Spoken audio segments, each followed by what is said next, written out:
Inilah video yang merekam detik-detik seorang peserta tarik tambang Ika Unhas tewas di lokasi kejadian, Jalan Jenderal Sudirman, Makassar, Minggu kemarin.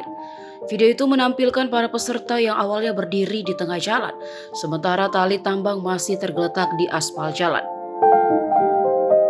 Hanya beberapa detik dalam rekaman tersebut, tali tambang yang berada di aspal jalan tiba-tiba tertarik dengan sangat cepat. Diduga tali tambang itu ditarik menggunakan mesin sehingga korban yang diketahui tidak menyentuh tali langsung tersambar. Korban diduga terbalik dan menghantam pembatas jalan beton. Sejatinya tarik tambang Ika Unhas Sulsel ini akan memecahkan Museum Rekor Dunia Indonesia atau MURI. Panitia membentangkan tali tambang sepanjang 1.540 meter di sepanjang Jalan Jenderal Sudirman, Makassar.